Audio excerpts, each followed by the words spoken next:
أعوذ بالله من الشيطان الرجيم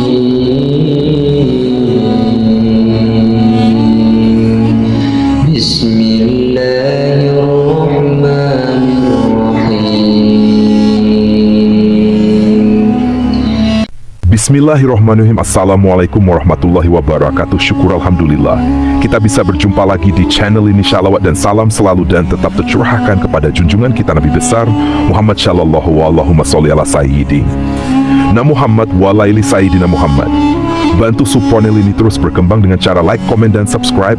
Harapan dan doa saya semoga saudaraku semuanya selalu diberikan kesehatan, dilapangkan rezekinya, diampuni dosa-dosanya, dan dipanjangkan umurnya. Amin ya robbal alamin. Sahabat beriman yang dirahmati Allah, setiap yang hidup pasti akan mengalami kematian. Salah satu tempat yang pasti akan menjadi tujuan terakhir saat manusia telah meninggal adalah kuburan. Di tempat tersebut manusia akan mulai mempertanggungjawabkan setiap amal perbuatannya selama hidup di dunia.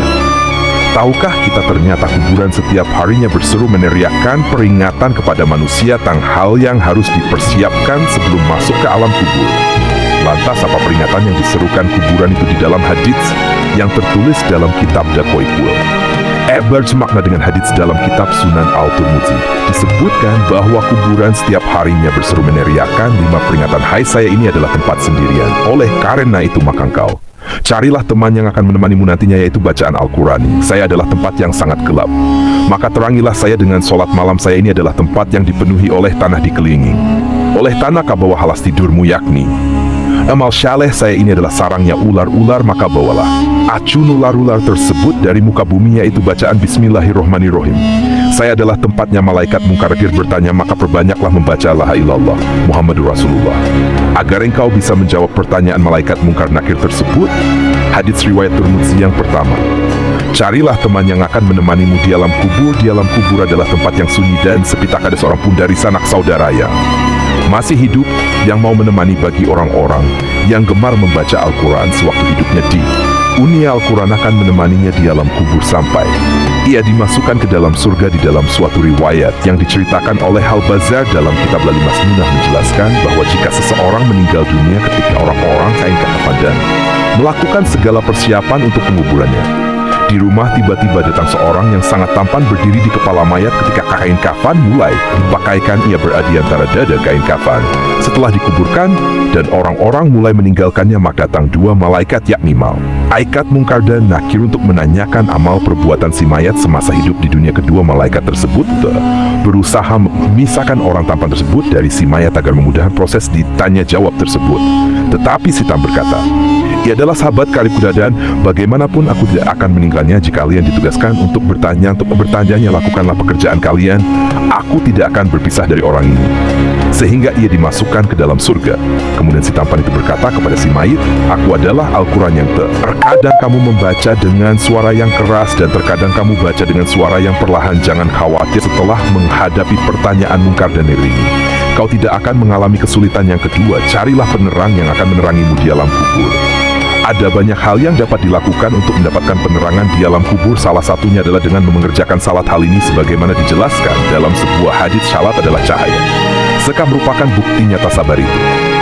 Sinar dan Al-Quran adalah pembelamu atau penuh.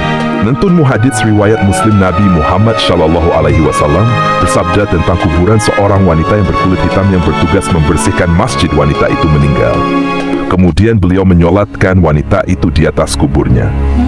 Setelah usai, beliau berkata, sungguh kuburan-kuburan ini penuh dengan kegelapan atas penghuninya dan sungguh Allah Azza wa Jalla akan meneranginya untuk mereka dengan syalat kudiat mereka. Hadits riwayat Muslim.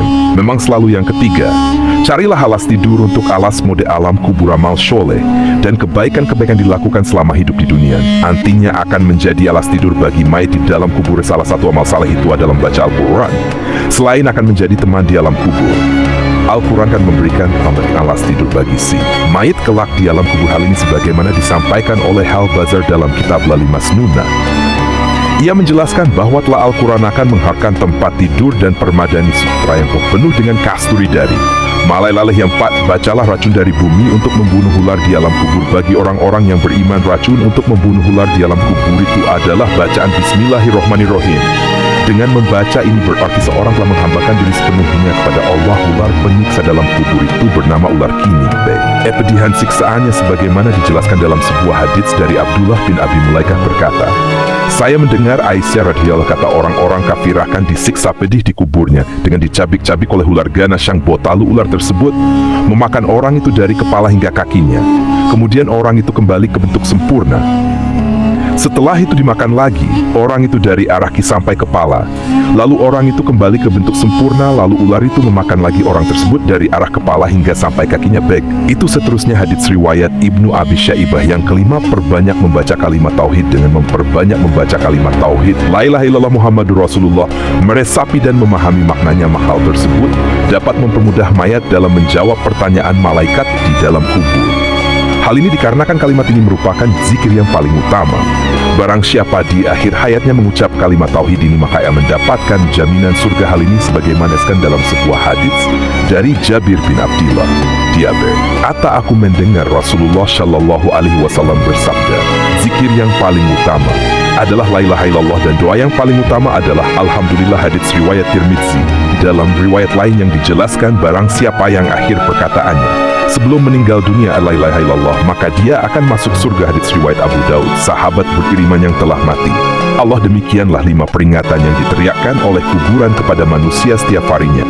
Hanya saja kita tidak diperkenankan oleh Allah Subhanahu wa Ta'ala untuk mendengar teriakan tersebut, karena bisa jadi jika kita diperdengarkan teriakan tersebut akan menjadikan kita merasa sangat ketakutan. Rasulullah Shallallahu Alaihi Wasallam bersabda, seandainya kalian tidak akan saling menguburkan, tentulah aku akan berdoa kepada Allah agar memperdengarkan kepada kalian siksa kubur yang aku dengar. Hadits riwayat Muslim dan Ahmad. Wallahu alam bishawab. Demikian yang bisa saya bagikan, semoga bermanfaat untuk kita semua. Amin ya robbal alamin. Wassalamualaikum warahmatullahi wabarakatuh.